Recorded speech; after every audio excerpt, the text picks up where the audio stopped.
하루를 돌아보면 대부분의 시간이 의자 위에서 흘러갑니다. 아침에 일어나 식탁에 앉고 버스나 차에 앉고 일하거나 집에서 TV를 보며 또 앉아 있죠. 그런데 이상하지 않으세요? 그렇게 하루 종일 앉아 있었는데 막상 밤이 되면 깊이 잠들지 못하고 꼭 한두 번은 눈을 뜨게 됩니다. 혹시 밤중에 이유 없이 깨서 시계를 보신 적 있나요? 화장실에 가지 않아도 잠이 깨고 다시 잠들기까지 한참을 뒤척이진 않으셨나요? 나이 들어서 그런가 보다 하고 넘기고 계시진 않으신가요? 사실 진료실에서 제가 가장 자주 듣는 말 중 하나가 바로 이것입니다. 의사 선생님, 낮에는 가만히 앉아만 있는데도 밤에 잠이 깨요. 많은 분들이 낮에 활동량이 적으면 몸이 덜 피곤해서 잠이 안 오는 거라고 생각합니다. 하지만 실제 몸의 반응은 그보다 훨씬 복잡합니다. 놀라운 사실 하나를 말씀드리면 60세 이후 밤중 각성을 겪는 분들 중 상당수가 공통적으로 오래 앉아있는 생활을 하고 있다는 점입니다. 왜 이런 일이 생길까요? 우리 몸을 하나의 강처럼 떠올려 보세요. 혈관은 물길이고 근육은 물을 밀어주는 펌프입니다.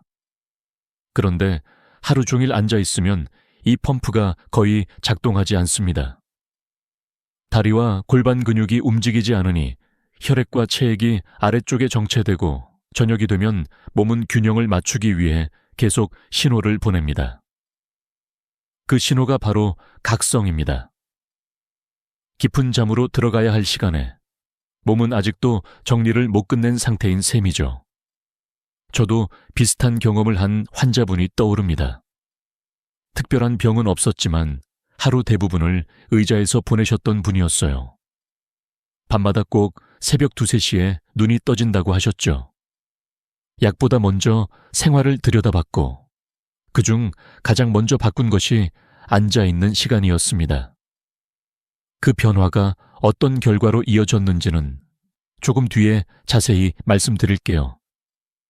끝까지 들으시면 밤에 깨는 원인이 왜 낮의 습관과 연결되는지 그리고 꼭 피해야 할 실수까지 차근차근 알려드리겠습니다. 이제 다음 이야기에서 몸이 보내는 더 분명한 신호를 함께 살펴보겠습니다. 밤에 잠에서 깨어나는 일은 어느 날 갑자기 생기지 않습니다. 대부분은 이미 낮 동안 몸이 여러 번 신호를 보냅니다. 다만 그 신호가 너무 익숙해서 또는 나이가 들면 당연하다고 생각해서 그냥 지나쳐버릴 뿐이죠. 혹시 오후만 되면 다리가 무겁게 느껴지지 않으신가요? 양말 자국이 평소보다 깊게 남거나 발이 차갑게 식는 느낌은 없으신가요? 이런 사소한 변화들이 바로 밤중 각성의 예고편일 수 있습니다. 의학적으로 보면 오래 앉아있는 생활은 하체의 혈액순환을 가장 먼저 둔하게 만듭니다. 다리 근육이 수축하고 풀리면서 혈액을 위로 밀어 올려야 하는데 움직임이 줄어들면 이 과정이 느려집니다. 그 결과 낮 동안 다리와 골반 주변에 체액이 정체됩니다. 흥미로운 점은 이 정체된 체액이 밤에 누우면서 위쪽으로 이동한다는 사실입니다. 몸은 균형을 맞추기 위해 신장을 자극하고 그 과정에서 잠이 얕아지거나 깨기 쉬워집니다. 여기서 많은 분들이 의아해합니다. 나는 소변 때문에 깨는 게 아닌데요. 맞습니다. 꼭 화장실을 가고 싶어서가 아니어도 신체 내부의 압력 변화만으로도 뇌는 깨어날 수 있습니다. 수면은 단순히 눈을 감는 상태가 아니라 온몸의 리듬이 맞아떨어져야 유지됩니다. 그 리듬이 조금만 어긋나도 깊은 잠은 쉽게 깨집니다. 전문가들 사이에서도 의견이 갈리는 부분이 있습니다. 어떤 의사들은 노화로 인한 수면 구조 변화를 더 큰 원인으로 봅니다. 반면 다른 쪽에서는 생활 습관, 특히 앉아있는 시간이 그 변화를 훨씬 앞당긴다고 말합니다. 저는 진료 현장에서 후자의 영향을 더 자주 확인합니다. 그렇다면 이 신호들을 그냥 두면 어떻게 될까요? 다음 이야기에서 많은 분들이 놓치고 있는 결정적인 연결고리를 짚어보겠습니다. 진료실에서 어르신들이 가장 자주 꺼내는 말은 의외로 단순합니다. 선생님, 특별히 아픈 데는 없는데 밤에 꼭 깨요. 검사 결과는 대부분 정상 범위이고 약을 먹을 정도의 병도 보이지 않습니다. 그래서 더 답답해 하시죠. 하지만 저는 이 말을 들을 때마다 한 가지를 꼭 여쭤봅니다. 하루 중에 얼마나 오래 앉아 계세요? 이 질문에 잠시 생각하다가 거의 하루 종일이네요 라고 답하시는 분들이 많습니다. 기억에 남는 한 분이 계십니다. 퇴직 후 집에서 책을 읽거나 TV를 보며 시간을 보내셨고 운동도 가끔은 하셨습니다. 본인은 그래도 나름 움직인다고 생각하셨죠. 그런데 자세히 들어보니 운동 시간은 하루 20분 남짓이고 나머지 시간은 대부분 의자에 앉아 있었습니다. 밤이 되면 새벽 2시쯤 꼭 한번 깨고 그 뒤로는 잠이 얕아졌다고 하셨습니다. 이런 경우 많은 분들이 운동을 더 늘리면 해결될 거라 기대합니다. 하지만 여기엔 의외의 함정이 있습니다. 하루 중 아주 짧은 운동보다 오랜 시간 이어지는 앉아있음의 영향이 훨씬 크다는 점입니다. 마치 하루에 물 한 컵을 마신다고 해서 종일 탈수 상태가 해결되지 않는 것과 비슷합니다. 몸은 전체 시간을 기준으로 반응합니다. 학계에서도 이 부분은 활발히 논의되고 있습니다. 일부 연구자들은 규칙적인 운동에 앉아있는 시간을 상쇄할 수 있다고 말합니다. 반면 다른 전문가들은 앉아있는 시간이 길면 운동 효과조차 제한된다고 지적합니다. 저는 후자의 의견에 공감합니다. 실제 환자분들을 보면 운동을 꾸준히 해도 낮 동안의 습관을 바꾸지 않으면 밤중 각성이 계속되기 때문입니다. 그렇다면 문제는 단순히 움직임이 부족하다는 게 아닐지도 모릅니다. 다음 이야기에서는 앉아있는 시간이 우리 몸의 어디에 가장 큰 영향을 주는지 조금 더 깊이 들여다보겠습니다. 하루 종일 앉아있을 때 가장 먼저 영향을 받는 곳은 의외로 허리나 목이 아닙니다. 바로 혈관입니다. 특히 다리와 골반을 지나는 혈관들은 움직임에 크게 의존합니다. 서 있거나 걸을 때는 근육이 자연스럽게 수축과 이완을 반복하며 혈액을 심장 쪽으로 밀어 올립니다. 하지만 의자에 오래 앉아 있으면 이 과정이 거의 멈춥니다. 혈관은 흐르지 않는 물길처럼 점점 둔해집니다. 이때 몸은 겉으로는 조용해 보이지만 내부에서는 계속 보상 작업을 합니다. 정체된 혈액과 체액을 이동시키기 위해 심장과 신경계가 더 많은 신호를 주고받습니다. 문제는 이 작업이 밤에도 멈추지 않는다는 점입니다. 깊은 잠에 들어가야 할 시간에 몸은 아직도 낮 동안 밀린 일을 처리하고 있는 셈이죠. 그래서 잠이 얕아지고 작은 자극에도 쉽게 깨어납니다. 흥미로운 사실 하나를 말씀드리면 혈관은 잠들지 않습니다. 뇌는 쉬고 싶어도 혈관의 상태가 불안정하면 완전한 휴식을 허락하지 않습니다. 그래서 밤중에 특별한 이유 없이 눈이 떠지는 경우가 생깁니다. 이때 많은 분들이 잠자리가 바뀌어서 그런가?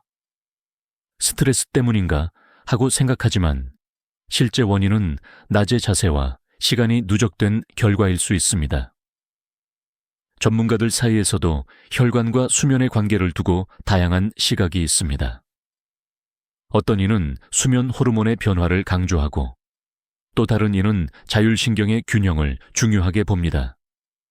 하지만 공통적으로 인정하는 사실은 하나입니다. 혈액순환이 원활하지 않으면 깊은 수면은 유지되기 어렵다는 점입니다. 여기까지 들으시면서 혹시 자신의 하루를 떠올리고 계신가요? 다음으로는 많은 분들이 기대하는 운동이 왜 항상 해결책이 되지 않는지 이야기해 보겠습니다. 진료실에서 제가 가장 먼저 확인하는 것은 검사 결과보다도 생활의 흐름입니다. 특히 언제, 얼마나 오래 앉아 계시는지를 아주 구체적으로 묻습니다. 많은 분들이 하루를 떠올리며 이렇게 말씀하십니다. 아침 먹고 앉아있고, 점심 먹고 또 앉아있고, 저녁엔 더 피곤해서 거의 안 움직여요. 이 말 속에 이미 밤잠이 깨지는 이유가 숨어 있습니다. 여기서 중요한 점은 총 운동량이 아니라 연속해서 앉아있는 시간입니다. 하루에 30분 운동을 해도 그 외의 시간 동안 2~3시간씩 계속 앉아있다면 몸은 여전히 정체 상태로 인식합니다. 특히 60세 이후에는 혈관과 근육의 반응 속도가 느려지기 때문에 이 정체의 영향이 더 크게 나타납니다. 몸은 낮 동안 풀리지 못한 흐름을 밤에라도 해결하려고 애쓰고 그 과정에서 잠을 깨웁니다. 의외로 많은 분들이 저는 가만히 앉아 있으니 몸이 편하다고 느끼십니다. 하지만 혈관 입장에서 보면 오래 앉아 있는 시간은 가장 힘든 노동입니다. 흐르지 못한 피와 체액이 계속 쌓이기 때문이죠. 전문가들 사이에서는 이 현상을 두고 의견이 나뉩니다. 어떤 이는 나이로 인한 자연스러운 변화라고 말하고 또 다른 이는 생활 습관이 훨씬 큰 영향을 준다고 봅니다. 저는 후자의 입장을 지지합니다. 실제로 앉아있는 시간을 나눠서 끊어준 분들 대부분이 약을 늘리지 않아도 밤중 각성이 줄어들었기 때문입니다. 여기서 스스로에게 한번 물어보세요. 하루에 몇 번이나 자리에서 일어나 몸을 풀어주시나요?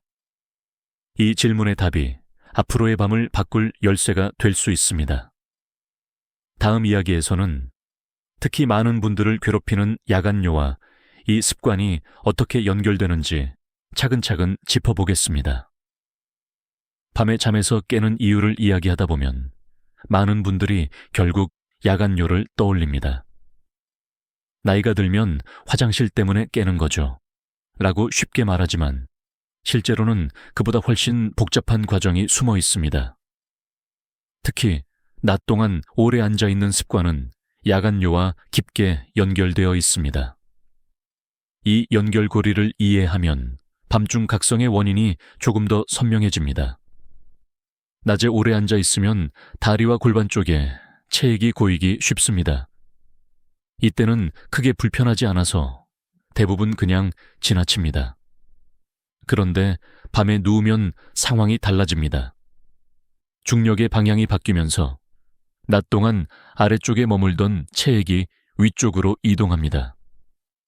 몸은 이 변화에 적응하기 위해 신장을 자극하고 소변을 만들어내는 과정이 활발해집니다. 이 과정이 바로 밤중에 잠을 깨우는 중요한 이유 중 하나입니다. 흥미로운 점은 꼭 소변이 많지 않아도 뇌는 이 변화를 각성 신호로 받아들일 수 있다는 사실입니다. 실제로 화장실에 가지 않아도 잠이 깨는 분들 중 상당수가 이런 체액 이동과 신경 자극을 겪고 있습니다. 그래서 소변은 참을 만한데 잠이 깨요 라는 말이 나오게 됩니다. 수면은 아주 섬세한 균형 위에 놓여 있기 때문에 이런 작은 변화에도 쉽게 흔들립니다. 전문가들 사이에서는 야간뇨의 원인을 두고 다양한 논쟁이 있습니다. 방광 기능의 노화를 강조하는 쪽도 있고 수분 섭취 시간을 문제 삼는 의견도 있습니다. 하지만 최근에는 낮 동안의 움직임 부족이 이 모든 문제를 앞당긴다는 시각이 점점 힘을 얻고 있습니다. 저는 이 관점이 현실과 가장 잘 맞는다고 느낍니다. 그렇다면 해결책은 밤에 물을 덜 마시는 걸까요? 꼭 그렇지는 않습니다. 다음 이야기에서는 많은 분들이 오해하고 있는 대처법과 함께 실제로 도움이 되는 방향을 함께 살펴보겠습니다. 야간에 잠이 깨면 많은 분들이 가장 먼저 물부터 줄이려고 합니다. 저녁 이후에는 물 한 모금도 조심하고 입이 말라도 참으시죠. 하지만 이렇게 했는데도 밤에 깨는 경우가 적지 않습니다. 왜일까요? 이유는 수분의 양보다 낮 동안 몸 안에 쌓인 흐름의 문제에 더 가까이 있습니다. 물을 줄였는데도 잠이 깨는 경험 혹시 있으신가요? 여기서 하나 짚고 넘어가야 할 오해가 있습니다. 야간뇨나 밤중 각성은 단순히 신장이나 방광의 문제라는 생각입니다. 물론 그런 경우도 있습니다. 하지만 전문가들 중 상당수는 낮 동안의 혈액순환과 체액 분포가 밤의 수면질을 좌우한다고 말합니다. 특히 오래 앉아있는 습관이 이 균형을 크게 무너뜨립니다. 낮에 움직이지 않으면 밤에 몸이 대신 일을 하느라 잠을 방해받습니다. 의외의 사실 하나를 더 말씀드리면 수면 중 깨어나는 뇌는 위험을 감지해서가 아니라 정리되지 않은 상태를 감지해서 반응하는 경우가 많습니다. 몸이 아직 안정되지 않았다고 느끼면 뇌는 깊은 수면으로 내려가지 않습니다. 이때 작은 소리, 미세한 불편감에도 쉽게 눈을 뜨게 됩니다.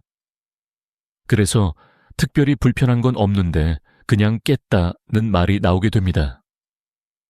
학자들 사이에서도 이 부분은 계속 논의되고 있습니다. 일부는 수면 단계 자체의 변화를 강조하고 다른 쪽은 낮의 생활 리듬이 밤을 결정한다고 주장합니다. 저는 두 의견이 모두 맞다고 봅니다. 다만 생활 리듬을 바꾸지 않으면 어떤 수면 요법도 오래가기 어렵다는 점은 분명합니다. 그렇다면 이제 중요한 질문이 남습니다. 낮의 습관을 어떻게 바꿔야 밤이 달라질까요? 다음 이야기에서는 지금 당장 실천할 수 있는 가장 쉬운 방법부터 말씀드리겠습니다. 이쯤에서 많은 분들이 이렇게 묻습니다. 그럼 하루 종일 일어나서 돌아다녀야 하나요? 꼭 그렇지는 않습니다.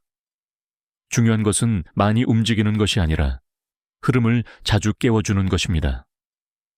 몸은 큰 변화보다 작은 반복에 더 잘 반응합니다. 특히 오랫동안 앉아있는 시간을 중간중간 끊어주는 것만으로도 밤의 질은 달라질 수 있습니다. 가장 쉬운 방법은 시간입니다. 30분이나 1시간에 한 번, 자리에서 일어나 1분에서 2분만 몸을 움직여 보세요. 거창할 필요는 없습니다. 제자리에서 발뒤꿈치를 들었다 내리거나 다리를 가볍게 흔들고 허리를 펴는 정도면 충분합니다. 이 짧은 움직임이 다리 근육을 깨우고 정체되던 혈액과 체액의 흐름을 다시 시작하게 만듭니다. 몸은 아직 낮이구나 하고 인식합니다. 의외로 이 작은 행동이 밤에 큰 차이를 만듭니다. 실제로 낮 동안 이런 짧은 움직임을 습관처럼 넣은 분들 중 많은 분들이 밤에 깨는 횟수가 줄었다고 말씀하십니다. 잠을 억지로 재우려 하지 않았는데 몸이 자연스럽게 정리되면서 밤이 편안해진 것입니다. 이것이 바로 생활 습관의 힘입니다. 물론 전문가들 사이에서는 이 효과를 두고 다양한 해석이 있습니다. 어떤 이는 단순한 피로 누적 효과라고 설명하고 또 다른 이는 자율신경의 균형 회복으로 봅니다. 어느 쪽이든 공통점은 하나입니다. 앉아있는 시간을 그대로 두면 어떤 방법도 반쪽짜리에 그친다는 점입니다. 여기서 한 가지 더 기억하셨으면 합니다. 낮에 몸을 조금 더 돌봐준 날일수록 밤에 몸은 덜 요구합니다. 그렇다면 이런 방법이 모든 사람에게 안전할까요? 다음 이야기에서는 특히 주의해야 할 경우와 조심해서 접근해야 할 분들에 대해 말씀드리겠습니다. 지금까지 말씀드린 방법은 대부분의 분들께 도움이 되지만 모두에게 똑같이 적용할 수 있는 것은 아닙니다. 특히 몇 가지 경우에는 조금 더 조심해서 접근해야 합니다. 예를 들어 이미 심한 어지럼이나 균형 장애가 있는 분들, 다리에 통증이나 관절 질환이 있는 분들은 갑작스럽게 자주 일어나는 것이 부담이 될 수 있습니다. 이럴 때는 무리한 변화가 오히려 불편을 키울 수 있습니다. 또 하나 주의해야 할 점은 혈압과 관련된 문제입니다. 오래 앉아 있다가 갑자기 일어날 때 어지럼을 느끼는 분들이 계십니다. 이는 혈압 조절이 빠르게 이루어지지 않기 때문입니다.